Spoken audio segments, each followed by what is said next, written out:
The opinions expressed in the following program are those of the producer and not necessarily those of WKTV Community Media. Family-owned Palermo Pizza underwrites this episode of Grand Rapids Ghost Hunters Paranormal Podcast, located at 901 Gazan Parkway, Southwest Wyoming, and available at 616-531-8300.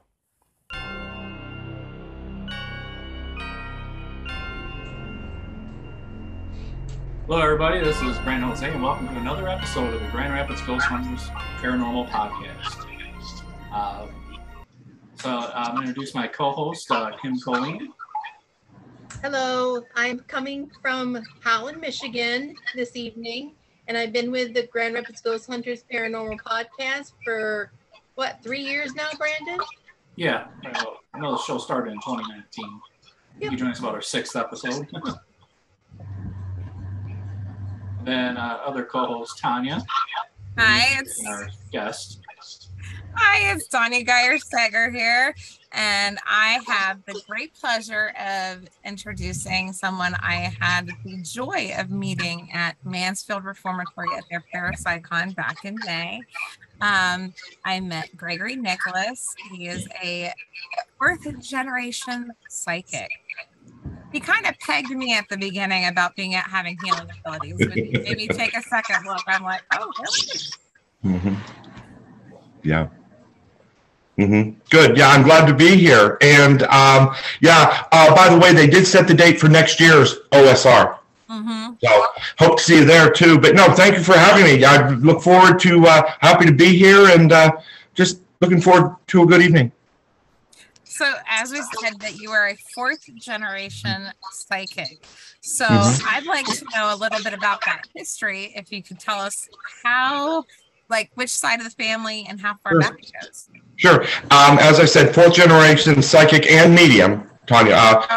Big difference between the two. No, that's fine. Sure. We trace my ability to my great grandmother.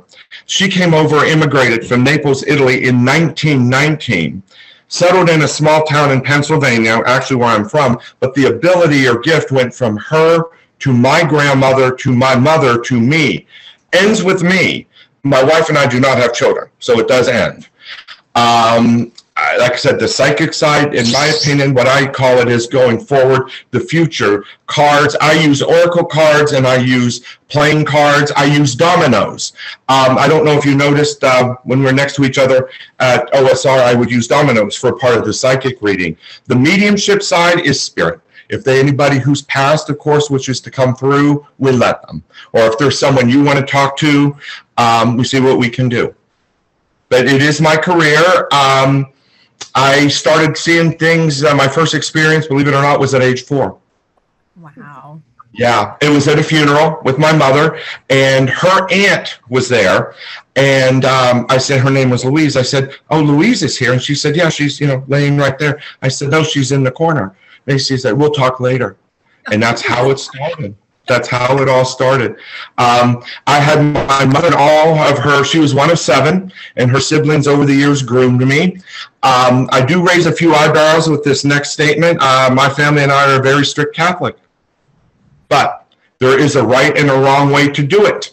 Mm-hmm. And I don't want to go down that road, but, nothing dark ever. Big believer in Archangel Michael and Saint Benedict. Saint Benedict is the patron saint against evil and demons. Always with me.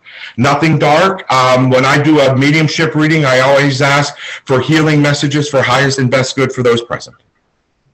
Well, the one thing that I liked when you told me while we were talking at Mansfield was you said your grandma threatened to haunt you if you charged more than $20. My mother, it was mom. And mother will be gone. Actually, it'll be 12 years, the end of next month. And before she died, my wife and I were there taking care of her, and she had arthritis, and she had that crooked finger. You overcharge, I'll haunt you. And I'm afraid of them. I have buried 34 people in the family, and I'm afraid of every darn one of them. So I am doing my darndest to keep prices low. I do a lot of virtual readings, but for me to come to you for any parties or anything like that, I do require a minimum of at least 5, and just to pay for gas, just because, well, that's a whole other issue, but to pay for that. But that's what I do. And I am booked almost all year now. Wow. That is amazing. Yeah, but I enjoy what I do. I am extremely blessed in that I enjoy what I do. There are some trying times, you know. In fact, just yesterday, Tanya and I were talking about where I was, and then during one of my readings, big one, believe it or not, I did a big gallery. 3 suicides came through. And my job is to bring them through. I try and be as extremely respectful as I can. And if someone wants me to stop, I say, please let me know. I'm not here to, you know, force the issue. If you wish me to stop, please do so. And but they needed it for the healing. So that was it. But I enjoy what I do. I love how me and you kind of work the same way, because I'm the first person that in group readings, I'll say, if I'm getting too personal or you don't want to discuss it in front of everybody, just tell me to stop and we'll move on. You know? Yeah. And Tanya, being empathic too. Yeah, 100%. You know, I'm empathic, and I know you are. We can feel that, and kind of that's where we use our additional sense, as I call it, to help us. But yeah. But still, we have to be somewhat diplomatic in how we phrase things. Very true. Very true. Yeah. And then the paranormal side. What's that? Go ahead. I'm sorry. It can be a sensitive subject on some way some people pass. Yeah, that, and in addition to that, but pregnancies that were not successful for whatever reason. You know, and then the paranormal side. I love doing that too, communicating with the spirits as well, whether it be at Mansfield, whether it be at Hillview Manor or any of the other locations. And two, you walk into some of these century homes, and to me, they just start singing. Oh, I've had some of them where it's just like, oh, yay, somebody to talk to. Yeah. I know what you mean. But no, I enjoy it, and like I said, I am busy 7 days a week, but and I am not one of those readers, and I know you are not either, where, oh, you have something dark, you know, and you know what I mean, you have something dark, and oh, it's going to be awful. No, what good does that do? It actually, I agree with, what good does that do? I've noticed with some of them where I've seen people do those kind of readings, and the people come back and they're all paranoid and their anxiety is, and being empathic, you feel all of that and you're like, can I fix that? Yeah, exactly. So, but I try and be as respectful if possible when I do everything. So I have a question for maybe Tanya and Greg. When you do a reading and you do see, if you're empathic and you're doing a video reading, how do you connect with that person over a video screen without being in person? And to back that up, if you do see something negative, you just not tell that person at all? Like, you just keep that to yourself? Oh, I don't. I will tell them if I see something negative, but I don't try to tell them, oh, it's something bad. I always go, we can take care of this. Right. Okay. Yeah, and good point, Tanya. I like what you said. We can take care of it. To me, depending on what it is, it could be something like a car or an auto accident, and I'll say, oh, hey, you know what? You may want to be careful driving or something like that. And in terms of health, that's where I'm very cautious, because, guys, we are not doctors. Yeah. Okay, we're not doctors. But, oh, hey, have you been to the doctor? I don't know where this is coming from. I may know darn well, but I won't say it. But for me to, and that's a real good point, to just ignore it and brush it off, no. I try and finesse it in such a special way to help them, but not to scare them or to petrify them. Remember, we have free will. They don't have to pay attention to any of us. I could say, be careful how you drive, and they could say, I don't care, I'm going to do what I want. Well, okay. But if you see somebody who potentially has a heart condition, you would say, hey, you know, I'm going to suggest to you that, have you seen your doctor lately? Yeah. Or I actually had a situation like that. Yeah. Actually had a situation like that. I had a reading where a couple or a family came to me and they were like, oh, our dad was cleared for surgery. And I was like, I think you should get a second opinion. Yeah. And I got a phone call like a couple weeks later, like, "Oh my God, you saved his life!" And I was like, "I didn't save his life. I was just the messenger." Because Exactly. life, he wouldn't have made it. We are the messenger, Tanya. We're the conduit. Mm-hmm. Yeah, and we're the conduit in terms of how to help things come through. But I agree with you. Gee, are you sure? Do you need a second opinion? Or I may even say, well, were you comfortable or are you comfortable with the information you have? And they say, well, no, I was thinking about doing something. I say, well, then why don't you look into it? Yeah. That, if nothing more than your own peace of mind. Yeah. So do you feel like you can make enough connection with the person over a video chat versus an in-person? Yeah. Mm-hmm. Yeah, I can. Now, I much prefer to, 100%, transparency here. I much prefer the face-to-face and everything. It's just an energy thing. But if you have to do readings, and, let's face it, when we were locked down with COVID, we didn't have a choice. Yeah, true. And now, because I do them all, all over the place, all over the country and other countries too. Now I have to do virtual, but yeah, I still can make the good connection. But remember, I've been doing this, guys, for 56 years. Wow, which is amazing. I'm 60, and I started at age 4 doing that, picking up on things, and so I have learned how to, work that and anything. And Tanya, I don't know when we first met. I'm a huge believer in protection. Oh, me too. Huge.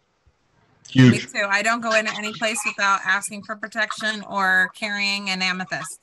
Yeah. The amethyst, I usually have that with me too. And I don't get out of bed without, first thing, just nice deep breath. There's for me, the divine gold and white light there. Armor up.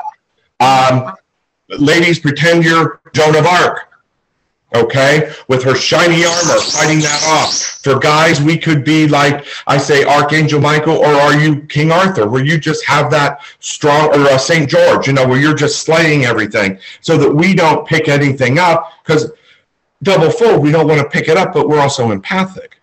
Mm-hmm. And so we don't want to have anyone drain us, because let's face it, everyone, psychic vampires exist. They do. Do you feel like you're susceptible then to that? Oh, yes. Yes. Let yourself be, yeah. No abilities whatsoever, you're more susceptible? Oh, 100%. And I equate it to this, Kim. That's good. Tony, you and I were like Bud Lights. Mm-hmm. Things can be drawn to us, and people drain us, make us tired. I usually get it when I feel it. No, I really have to amp up my protection back here at the base of the skull, like something draining or pulling. Sometimes you may get it in your solar plexus, seat of emotion. Yeah, but yeah, it happens because a lot of times too, especially from the mediumship side, people come to us desperate for wanting to connect. Right. If there was a rough time or children or someone died tragically, they want to know they're okay. They really want to connect, and I get it, but I have to put up the protection because they can make us tired, drain us. And if we're tired, we're not as effective to them, our clients, as they would want us to be. Right. And I don't want to get into the location, but not too long ago, a family called me in, and I did not want to go. They called me 4 times, and I did not know details, but he kept showing up to me. Unfortunately, it was a 13-year-old boy who did take his own life. And I walked into the house, and it was a gallery, and I immediately felt it, and we got right down to it. And I kept just breathing and putting the bubble around me and things like that because I needed to. And everything came through for him. I mean, let's just say they got a lot of answers in terms of why. But he came right through, but they needed it. And those situations, Kim, can be very draining, tiring. Again, back here, the pulling, the headache, sometimes blurry vision.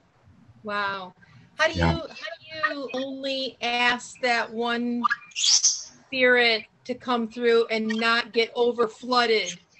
I mean, that gallery reading, they were looking at just connecting with that one family member. How do you That's a great question. That's a good question.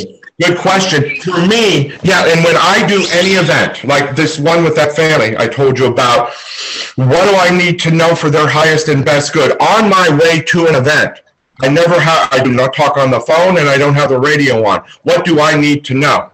By the time I'm there, things start to creep in. And it was this young man, and then I can say someone else came, two other people came in, excuse me, for a total of 3 to let them know he was okay. Now, yesterday, on Saturday, I did a big event in Pennsylvania, a gallery. And again, what do I need to know? Kim, it is just something more where I have learned over the years to focus on what do I need to know, see, hear, feel, smell, everything. And I just start going with that. See, the one thing I think each one with gifts, they develop their own ritual. Yeah. And like with me, if I'm going someplace, I'm blaring the music, I'm singing along, I'm gathering, and that's gathering up energy for me. Right. When I walk into that environment, then the spirits are using my energy and not theirs. And then I have family members on the other side that kind of controls one at a time for me. Yeah, and good point. No, good point. Good point, because I always ask my angels and guides to help. Good point. Good point. You always do that. It's like, I say, okay, guys, here we go. Help me out. And like help funnel it or keep things, I call it in order, but, you know, so it's not pure chaos, but so yeah. You have a little bit of a control on who can come over, so you're not inundated with hundreds or thousands of spirits trying to connect with you at that given moment. Yes and no, depending on where. Okay, like this house party I told you about with this young man, that was very controlled. Yeah. Yesterday, you know, was at a very, very large haunted location. Okay, not only did I have the info and the spirits for the people present in my gallery, I had over 30 people in, you know, one room. But then you also have the spirits of the manor, as they're known, to come through as well. And during me, again, part of my ritual is, okay, guys, you hear your residents, you have to stay out for this next hour and 15 minutes while I talk to these people. And again, it's just a process of over the years. And Tanya, you and I, you know, we develop our own, but there is no textbook example. There isn't. There really isn't. What works. Yes. Mm-hmm. Yeah. I think it's great with you. Like with me, I didn't have people along the way to help nurture or guide me, where you had family members. How do you think that impacted you to have an easier embrace of your gift? Oh, 100%. Right, wrong, protection. Remember, it is a gift to me. It was a God-given gift. Now, I started out, and Tanya, you may not know this, I was born with a veil. Okay, and they knew from the minute I was born. Now, this is a story, guys. This is a story that when I was born with the veil, they knew I was going to be gifted or something like that. Didn't know when, but the family was there grooming me. You protect, okay? You never take it for granted. You always be thankful before and during and after a reading. You be thankful for being able to help someone, to bring in their departed loved ones, whether it be family or friends. Now, yeah, but they're very much there too. And there are 2 days of the year I will not work, and that is Easter and Christmas. Greg, explain to our listeners what the veil means, because I think maybe we know what that means, but I think that our listeners maybe don't know what that means. Oh, sure.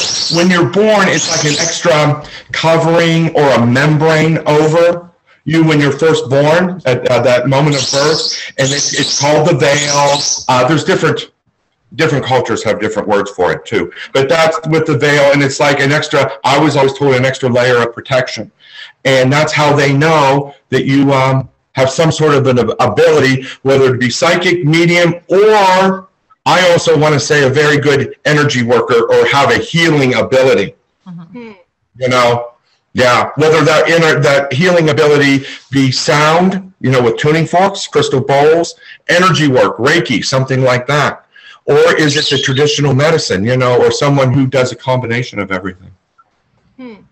Yeah. Where with mine, like I said, with my family, we didn't have, it wasn't talked about. It was, very Catholic in the fact that everything is so wrong. And I was raised Catholic too. And then when I finally came out of the broom closet, as I like to call it, they were like, that explains so much about you. Yeah. Well, then too, and Tanya, you bring up a good point. And when we first met down at OSR, I don't know if you noticed my table. I had a lot out there in terms of protection, and that is like my crutch. My mother's rosary was there. I saw that. I saw that rosary because I was admiring it. Yeah, a mother's rosary, a medal for Saint Benedict, again, patron saint against evil and demons. Archangel Michael was there, again, protection. There's blessed salt from the Vatican there, too. A bottle of holy water from a shrine in actually Canton, Ohio. The lady is up for sainthood from Canton. This is all stuff that I need, and again, me getting being set in my ways. If it's not out there on my left side, or near me when I do a gallery, it's like, okay, focus. Yeah, I need it. I like that with my big amethyst that was on my table. And when somebody touches it, I'm like, no, don't. Yeah, I amethyst, I tend to wear one. My wife made it for me. I tend to wear that too. But we all do our own things. And Kim, it is a very big, in my opinion, the comfort level for what we want to do. Because remember, we're all always learning in this field. Always. Tanya, you and I, we could learn from each other. Too many people, and I'm sure we all know them, everyone, who thinks, there's nothing more I can learn. I vibrate too high. Which I don't agree with that. You can always learn something new. We can learn something daily from everybody, guys. Yeah. But the big thing in my mind is that we have to be thankful for it, because we can lose it as easily as we got it. Yep. That was always drilled into me growing up.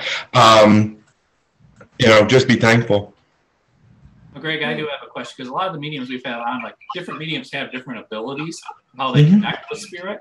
Like, how would you describe, like, how do you, like, what do you see or hear, or like, how do you experience? Well, good point. Good point, Brandon. See, hear, feel, smell are mine too. I see, I can smell, I get a lot of different senses. Hearing is probably my weakest, but I tend to pick up on a lot of, like if someone died of a heart attack here, or like a stroke or something. This is my sign. My face will go numb for like someone who may have passed of a stroke.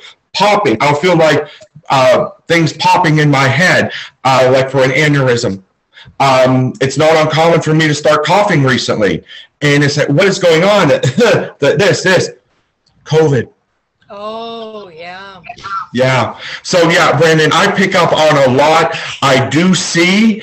The older I get, the more I see, and the more I'm learning how to control it. Like if we are out somewhere at a mall or, someone's house, there are times my wife and I go out, and I'm there just to enjoy myself, not to work. Yeah. And I won't bring it up. I've done that. I've done that. We're on the opposite, where I will sit there and go, I see something. If I don't say something, they won't leave me alone.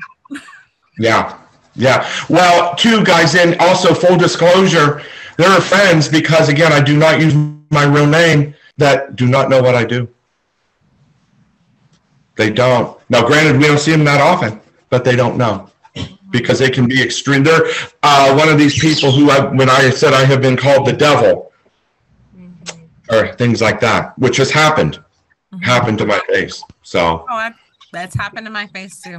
I've been told I'm going to hell many times. Oh yeah, but one thing I don't do, Kim, and this may help you too, and Brandon with you too, I never drink or take anything, even aspirin, before I work. Never. Because people are too quick to judge, or it's the wine or the liquor talking. No. And, I know plenty of people, and I'm sure you guys do as well, who have to use something to connect. I don't. Tanya, and I have a feeling you are the same agreement with me. I don't even drink alcohol. I mean, when people ask me, don't you drink? And I was like, no, I can't control my gifts if I do. Exactly, too. Now, afterwards, like if I'm doing a house party or something and it's done and I know it's all over, then might, and not even a lot, have a glass of wine or something, yeah, but not before and not during, ever. Mm-hmm. Yeah. Mm-hmm. You just I want my people to know that it is me talking. This is me through spirits, the channeling, or whatever, talking. So, yeah. I had to say, when we met, there was something that made me feel like we were kindred spirits. And the more we were sitting here talking, I was like, oh my God, we are kindred spirits. Yeah. Well, we have a lot of the same beliefs, and it could be something as simple as a past life connection, or somehow we had a connection before too. Have you been able to tap into past lives? Sometimes. I don't do a lot, to be honest with you, because it's hard to validate. You know, if I'm reading you or whatever and I get a flash of something, I'll bring it up. Mm-hmm. But for me to sit there and intentionally do a past life reading, no. I've done past life, but I've been taught to do it where they go on the journey and you go with them. So if anything happens, you can yank them out. Right. I'm not the one needing help them find validation. They're the one experiencing it. Yeah. So that's why I was just curious if you've ever dabbled in the field before. Oh, no, I get it. It's just never something that I've done. Recently, though, guys, I am connecting more, believe it or not, with horses. That's a great thing. Mm-hmm. To connect with. Near where we live, and like Northeast Ohio into Western Pennsylvania, I've done big events at horse barns. You know, one of them, she has over 30 horses, and I get in the stalls with them and the owner, because I have a healthy respect for the animals, and they just start talking. And one of them, not too long ago, was, the wrong hip. The horse was telling me about the wrong hip, and I said, what's she saying about the wrong hip? They started to laugh. Here, the vet was there a day or two before and was looking at the wrong hip. So you feel like you can have a connection and speak with animals? Horses. For me to sit there and like your cat or your dog, sometimes. But again, to be honest, Kim, it's not something I put a lot of time into or focus.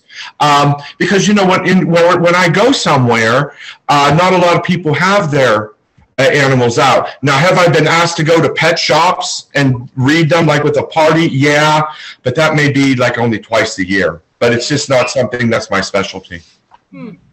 Interesting. Yeah. But the horses, don't ask me why. Equine energy is just great. It's easy, actually. It's because they have such an intelligent energy. That's a good way of putting it.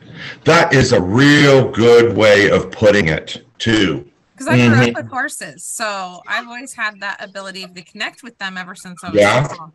And it wasn't until I got older that I could understand we were communicating. Yeah. And I told my older sister, who still works with horses to this day, I went to the barn to visit, and I told her about this pony that was in there that she hated her name. Her name was Tiny. She's like, no, I'm the biggest thing out there. I'm bigger than she's like, I'm running around and herding all the other horses. And my sister looked at me and was like, yes, she does that. Yeah. Now, one thing that helps me, Tanya, and something you said too, I do a lot with auras. I see auras around people. And their energy, and because remember, guys, your aura can change split second. Any of you, I can see your aura, and you could be nice and calm, color like a sky blue, pink, and something can do to just honk one of you off, and you're going to go just like a bright red. I use that a lot during my readings to help me to back up what we talked to at the beginning, to know how far I need to go. Because if I see someone's aura going like red or like fiery orange, I know I need to back off, that they're uncomfortable. Yeah, too. And just look at it this way too, guys. The different sayings throughout life. Are you pea green with envy? Muddy green, clogged. Okay? Gee, you look blue today. navy blue can indicate depression. Now, not this color, but the darker navy blue, yeah, can indicate depression. Gee, you're all rosy today. Happy, rose pink. See what I mean? Yep. Yeah. But it's fun. Can you see auras too? Oh yeah, I see them. I prefer face-to-face, and I do a lot of feeling too, you know, with how close you get, like hot, cold, push away. And again, those of us who are empathic, Tanya, you are, we can feel it. Like if someone is pushing you away, I can actually catch myself moving back because it's their energy pushing us away, their level of discomfort with us. Or I've even sensed it where they're trying to draw the energy, and my energy, then somebody tries to force it, automatically my energy shifts it and pushes me away. Like, it's like, no. Yeah, Tanya, that, and good point. My experience with that as well has also happened where the psychic vampire things, you know, if you feel their energy pulling you, or they just trying to drain you. Now, I can't say everybody does it deliberately. I can't. Some people just need that boost or need the energy, whether they're having some emotional or mental problems, grieving, or is there some physical issue? Yeah. Yeah. When the vampires come around you, are they other psychics or mediums, or are they just normal people who have... Everything. Okay. Everything. A lot of people who are grieving, some who have maybe, believe it or not, in some sort of recovery. Okay. They can be other psychic mediums as well. Again, that's why I protect a lot, and that is just nothing more than experience over the years, me doing that. Because, and they make us tired too. And again, Tanya, you've been doing this a while. We know. Yeah. We know. And, you know, we can also cut the cords, take our psychic scissors, cut the cords, reinforce our bubble, armor up even more, things like that. Yeah, good question, Kim. Good question. But seeing auras is fun, and watching them change. Yeah. I like watching them change when you're doing good things for them. I don't like to watch them change the other way. I'm like, nope, time to walk away. Yeah, well, and you can tell, and that's when, and again, it's just an experience thing. We know how to finesse what we're saying or whatever to in such a special way. Yeah, yeah. Because I'm me and Tanya, you and I, again, we have that good connection. We are not there to cause trouble or discomfort. Exactly. You know, we're just not there. I have to ask, because I was went through some of your pictures earlier, because you had one that was a memory that reposted from Myrtle's plantation. That was a month ago. It was a month ago. Okay, so how was that experience? Because Myrtle's is definitely a bucket list for me. It was excellent. My wife always wanted to go. That was not even a month ago. We went, well, yeah, it was. We were there. It was July 11th. We were there. Great place. Started to pick up, and they didn't know who I was. I don't like going into those places and saying who I am or what I do. I don't either. I don't either. I started to pick up because one of the things I kept doing was this, something with my ear, and then listening. I said, what is going on in my ear? And then they told me this, and I didn't know anything. Chloe, you got Chloe. Yeah, and the pictures on my Facebook page, that mirror, they say, is the most haunted artifact in the country, okay? It has been re-silvered 5 times. The images on that mirror, they say, keep coming through, whether they're the letters coming through, the faces, the hands. Yeah. The hands are always the biggest one that I've heard with that, is that. Yeah. Yeah. And there's another picture, I don't think I posted it, of the steps. They're lined in red carpet. Actually right across from that mirror. And I said, what's going on? Who died there? What? And I look at my camera or my phone, I took a picture. There's a white orb in the center of the steps. And the docent said, oh, so Mr. So-and-so died there. He fell down the steps, had a heart attack. Go. Now we're going back down in, I believe, April. We're going back down. I'm going to be doing an event at a shop in New Orleans. And That's on our list to make reservations to stay there at the Myrtles. Yeah, I saw those. I was like, I have to ask about that Go, experience. go. And the grounds are just as active as the mansion. Nice. Yeah, some of the pictures, the mist, and a ton of dragonflies. A ton of dragonflies, which are to me a very good sign. Oh yeah. Mm-hmm. Yeah, but go. It's about 90 miles north of New Orleans. Okay, definitely is on the bucket list. Yeah, go. So, okay, I'm gonna ask real quick too. This I was out and about a couple of days ago, and I found something on the ground that was a message I know to me, and it was a blue jay feather, because I know Yeah. and you don't ever usually you'll see bird feathers laying down, but a blue jay feather, I know, that's odd. is very odd and very vibrant. And so I picked it up. I knew it was for me. I picked it up and kept it. I know it's a message from my dad. Normally we can communicate no problems. But there's something this meant. Do you get messages like that from your family on the other side, or people from the other side? Oh yeah, a lot. Like in your way, the feathers, and especially something different now. You know, the coins, people like to say the coins. Well, yeah, but are they in your way, or did you put your hand down the couch and find a handful of pennies? Yeah, you know, that's different. But people from the other side, it can be that. It can be a heart-shaped stone, but also it can also be something in the clouds. You can see their initial in the sky. You can see a heart. Now, that is obviously between you and Dad. Have you asked him to just come to you and somehow, Tanya, maybe even in a dream, to clarify? That could be a good luck. Now, to me, this is me, feathers mean going forward, a new, like pursuing something. It's okay to the proverbial take flight. That's me. That could be something that's you. Like, me and him talk on a regular basis, and I asked him what that meant, and he goes, and he just laughed and went, "Time will tell." There you go. Something new to me. Coming. Yeah. Yeah. Keep it. I do. I have it. Keep it. Yeah. And just ask him to give you a hint. And remember, see, hear, feel, smell, dream, all of them. This is where, Tanya, our patience has to kick in. Yes.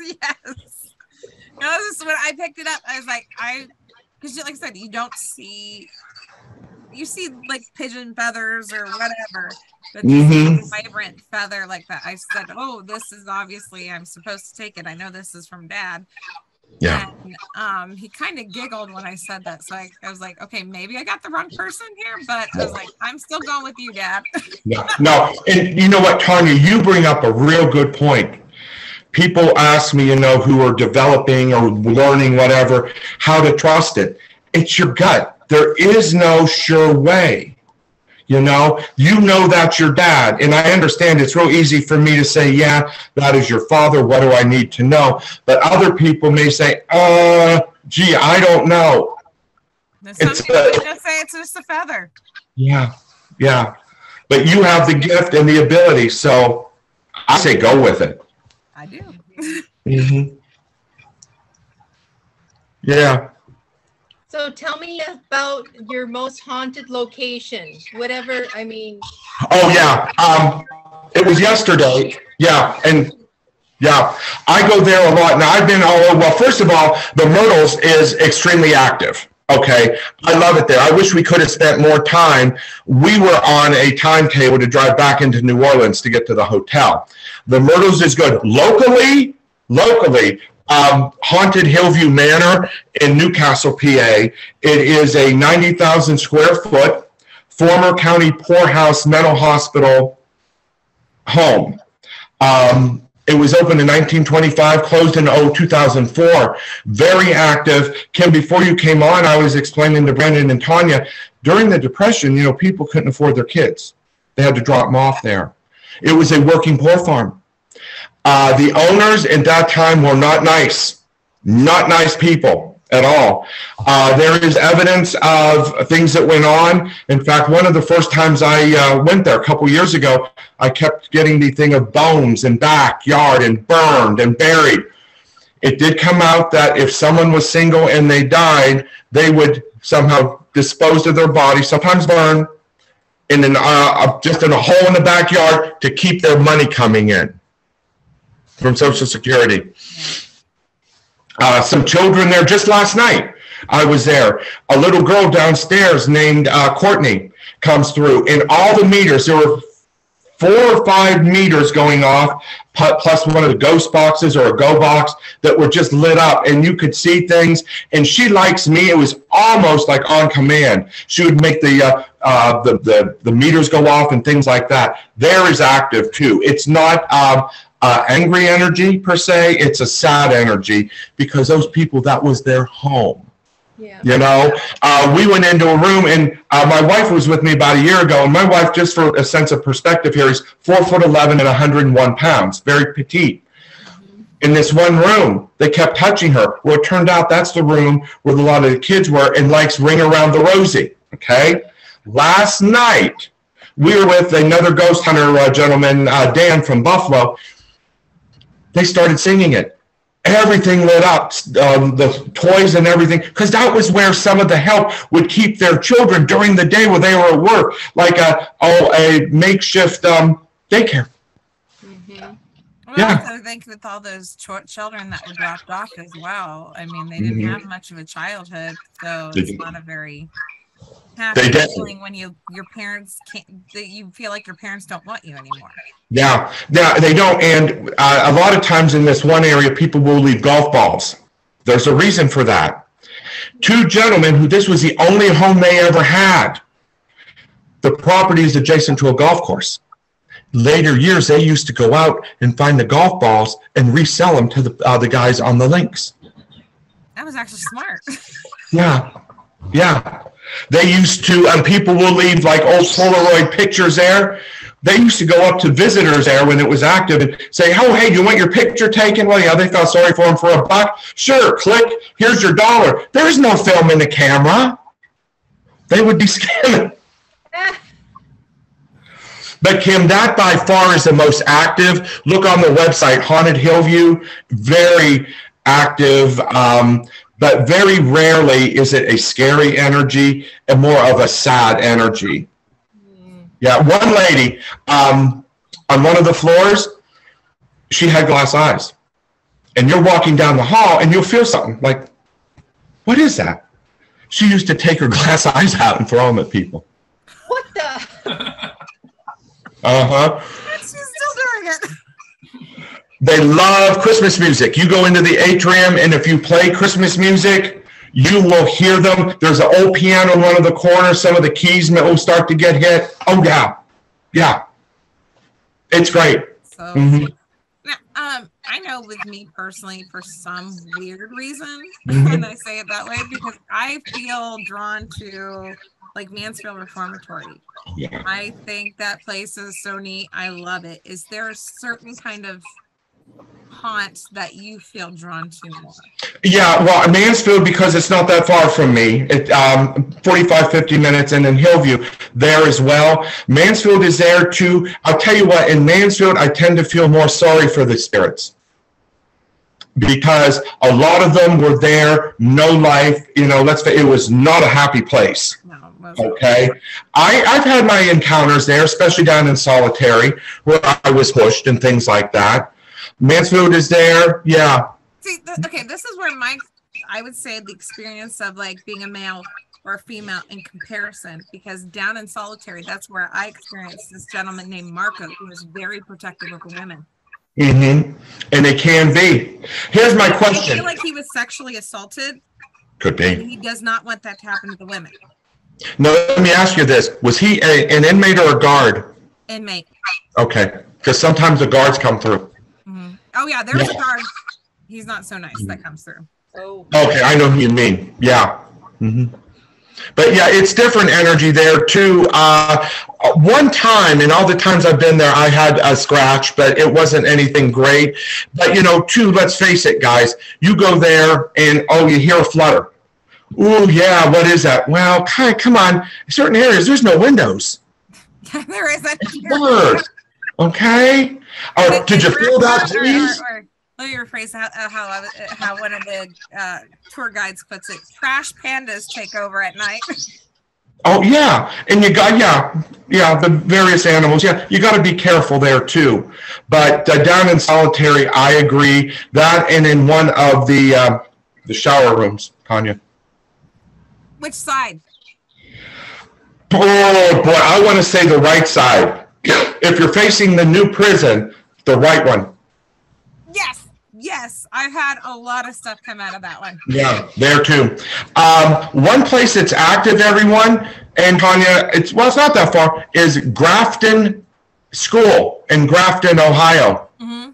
I've heard that. Look into it. I was there, picked up on a little boy, and I was just there very briefly with a friend. And what is going on with this mean janitor? And I guess he was very regimented, and he still patrols there, and he's been picked up on machinery. But Grafton School. Wow. South of Cleveland. South of Cleveland. Okay. I thought I was about to say, which a lot of stuff south of Cleveland. Closer to, all right, west of Strongsville. Okay. Okay. Now I know where you're at. Yeah, but there's good. Certain areas around Lake Erie, guys, are not comfortable for me at all. Sandusky. When I first started going to Sandusky, I would pick up on this, and I did not know what it was. I knew nothing about it. I said like bodies and blood and smoke. It was horrible. I spoke to someone who was in the know, and here that was part of the Underground Railroad. They would bring the freed slaves over on the ships to Canada. A couple of the ships caught fire in the lake offshore. One of them went down under mysterious circumstances. Yep. They don't know why. Still, they do not know why. Yeah, that's it. Yeah. I love Sandusky. That's where I'm like, I'm the opposite. I love it there. Yeah. Well, I like it, but the water, about a block away from the water to the water, I have to just really be careful. I worked this summer at Cedar Point, so I was surrounded by the water, and I was loving every minute of it. Mm-hmm. And if I had an opportunity, I would love to paranormally investigate Cedar Point, because that is active. Yeah, And very. Kings Island, because that one's active too. Never been there. But Sandusky's fun. Grafton School, like I said, Haunted Hillview. It's actually in Newcastle, Kim. Is definitely something to look into. Definitely. Yeah. Mm-hmm. Being from Michigan, you guys could traverse a little my way. Yeah, you do a Yeah, and again, I know up there too, and that's something to do. And every year we say something too. Do you know what's weird for me too? Las Vegas. I get creeped out in Vegas. Why is that? In some of the residential areas, I have an old friend of the family out there who knows what I do. My wife and I will go out, and she'll, set up events for me, not tell me where we're going. You pick up things. A lot of the mob activity, believe it or not so much downtown. Well, off the strip, Tanya. I've been on where I got a lot more. For me, I got a lot more mob activity on the strip than I did off of the strip. But everybody has their own experience. Well, I'll tell you where I was and didn't know it. Red Fox's old house. Nuh-uh. I lived Red Fox. Yeah, his old house. Panic buttons. I smelled alcohol the whole bit. Oh, I believe it. That was years ago, but yeah. But I get a lot of it off. In fact, we went, Jan, 2 years ago? Last year. Last year we went out, and about 45 minutes south of Vegas, south of the strip, is a town, something Springs, Green Springs, whatever, I don't know. You go in there, and there's bullet holes in there on in the bar from the mob days, and it's active. Guess why? Clark Gable went on a 3-day drunk when Carol Lombard's plane crashed into a nearby mountain and died. He did. Because right there. That's very active. Because Clark Gable's from Cadiz, Ohio. Yeah. He's not far from here, south of me. Yeah. This bar, and there's still the bullet holes, from the old Western days and all that stuff too. But he was there and very active bar. I mean, a one-room bar, but it's very active. So, but I like those places. So, So do I. yeah. Mhm. I know, like a little bit before we started recording, you're talking a little bit about the Hinsdale House. I've never been to the Hinsdale House, but I did have an experience with it. There was a scrying mirror that Greg and Dana Newkirk and the Haunt Me crew created when they were investigating the Hinsdale House. And I did have an experience with that mirror because I used it and they were using it in the Hinsdale House. Yeah. I was with the owner yesterday. Oh, okay. Dan was with us. Dan was with us yesterday. I worked with him. I did an investigation with him last night. Oh, okay. Gotcha. Down in Hillview. He's one of the gentlemen that was there too. And he had some very interesting stories. And I know many people who have been there. I myself just have not had the opportunity yet to get. I do a lot of work in Buffalo. Believe it or not, I'm there next week, a week from today. But I'm so far. Hinsdale House is like an hour and a half away from where I'll be. Yeah. But no, and he had some videos and stuff, and people had some very, very good footage, Brandon. Very good footage. Mm-hmm. Yeah, the experience I had was like me and another team member with that scrying mirror. We were both looking into it. We both got the image of the American Gothic painting, which is the guy holding the pitchfork and the woman. We both, I'm seeing that painting, like not in the mirror, but it popped into my head, you know? Yeah. I just had that pop in my head too. So that's my experience. They actually use it to communicate like with the Hinsdale House, like they're still like that. Yeah. Interesting you say that. People went, this is August. I think they went in late May or first part of June they went. Actually, a group from Hillview. They went and they thought they'd get more in the house. They had a mirror with them. You know where they got it more? Outside in the yard. Uh-huh. Around the tree. Yeah. They got more out there. It's very, talk about spirit time, guys. They do what they want. Yeah, but no, that's on the list to go. A lot of people say it's very active, and Dan just about this time last night had some great stories for me. Yeah. Yeah, it's on my bucket list, but that's kind of for me. It's a very long drive out there, so it's gonna be something where I have to do a bucket list, do a big amount of time on the East Coast, kind of a thing. Yeah. Well, it's 3 hours, or actually about 3.5. Maybe 3:45 for me, and I'm a half hour south of Cleveland. So yeah, it's not that close. Yeah. Yeah. Mm-hmm. But Buffalo in itself, depending on where you go, guys, Native American. Mm-hmm. Yeah. A lot of Native American energy and activity there too. A lot of there, and just to elaborate on that, on Hillview, Kim, in Newcastle.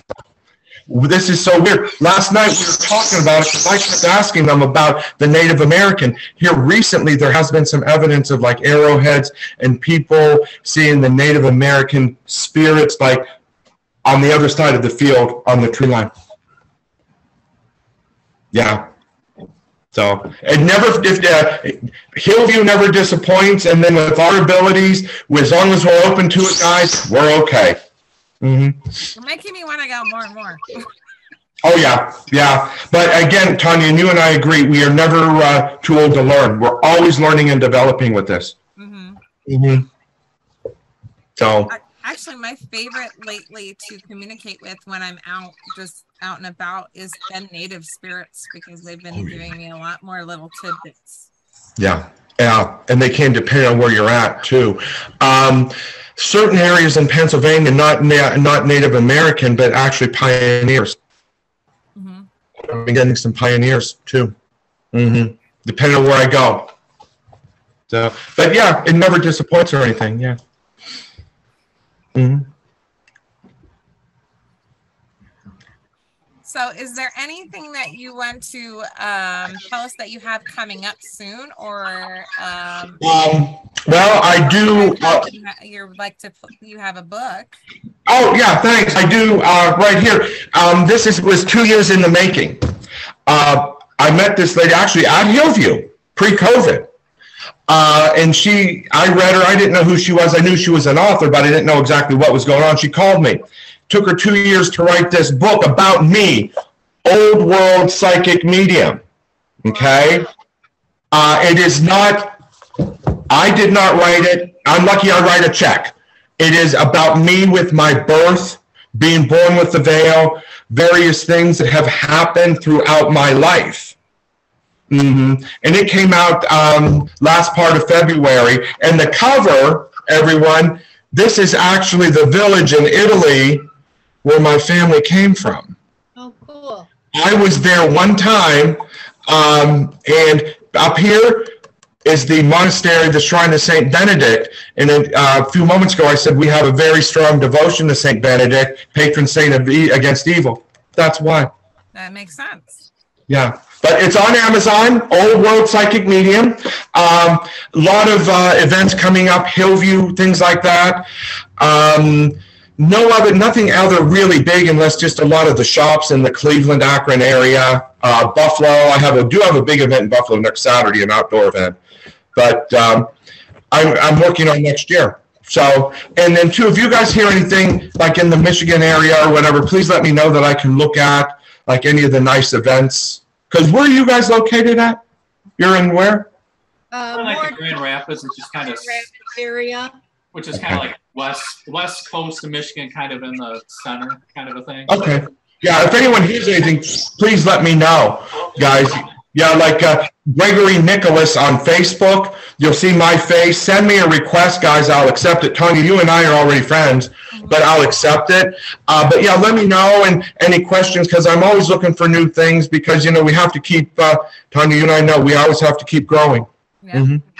How can people get a hold of you to set up a reading? Sure. Gregory Nicholas on Facebook is the best way. Send me a request. I'm on Instagram as Psychic Greg Nick, but I use that just for more promotion of where I'm at, that Gregory Nicholas. And I will say this, for anything virtual like this, I'm about 3 to 4 weeks out. Yep. I'm really busy. This is my only, believe it or not, Sunday night off till November. Wow. So I got lucky then. Yeah, you did. Yeah, this was weird. For people to reach out to you via Facebook then, is that the best method? Yeah, Messenger, yeah, because it's just easier. Yeah. But as long as they know that, you know, today I had, you know, 3 people I need a reading now. Well, I can't. You know, first of all, you know, I'm booked. Second, we only have so many in us. You know, this energy is not endless. We have to rest, because we're of no good to people if we're too exhausted to do it. Right. So, but about 3 to 4 weeks out. Okay. But yeah, please send me a request. I'll accept it. And I do post every week where I am too, whether it be Hillview or Cleveland or whatever. And again, too, if you guys know of anything, please let me know, because I'm always interested in looking, especially for next year. Yeah, for sure. Great. Yeah. Thank you, guys. A pleasure meeting you. Yes. Well, thank you for being our guest tonight. We really appreciate it. Oh, my pleasure. Add anything to the end of the show? No, thank you. I enjoy it. But one of my biggest things is that when we do this work, the psychic or the psychic medium stuff, please protect. I'm running into issues, guys, where some people of different ages, they think they can just do it like that. And they're not aware of, and I use the word blowback. They're not aware of any of the consequences. Or they don't understand that people like Greg and I have had years to develop, to fine tune, years to tell the difference and trust those instincts. And it's not something you can just pick up and do overnight. Right. And yeah, they're using too many of the various social media outlets, let's say, to learn, oh, they're watching an hour cast, whatever. Oh, and they think they can do it. And they want to do this, cast a spell or whatever, or wish something dark. Doggone it. It's going to come back. Yeah. But Tanya's right. Years of past experience and looking forward to future years of more experience. Right. Yeah. Brandon, do you want to add anything to the end of the show for our up and coming? I might. Let's see. This is probably going to air for like another 2 weeks. Up to Michigan Paracon. I know you're talking about the events. That's our kind of our. Oh, right. St. Marie. That they have like it's like a 3-day weekend of different stuff up there. you wanted to get a vendor table, I would do it like as soon as it's the last weekend in August. You get it for like Okay. here, you'd want to get it in right away because That's what I wanted to know. Okay. Yeah, so like very soon. after the pair account current one is done. But right. And thank you. I will, because I'm always looking for that, because again, we already have the dates for, like I said, HillCon next year and OSR, Tanya, in Mansfield. They're already set. Okay, the Parapsycon's already set up for next year. It's May 20th and 21st. And I'm like, third weekend. My grandpa's birthday again. Third weekend. Yeah. Mm-hmm. So, but then too, everyone too, if you have any questions, please feel free to ask me. Okay. So. I know, because when I arranged this and I asked what gave me away, I was expecting him to say like my dad or my grandpa who gave me away. Oh. And I was like, nope, he read my energy. I was wrong. Yeah, because we were right next to each other, weren't we? We were there for 2 days right beside each other. Yeah, that's right. Yeah. So. Thanks, Nicholas. So. Thanks, Gregory. But yeah, no, thank you again. And if you need anything, please let me know. yeah, Okay. Thank you, sir. Oh, thank you. Thanks for the opportunity, everyone. Hey, and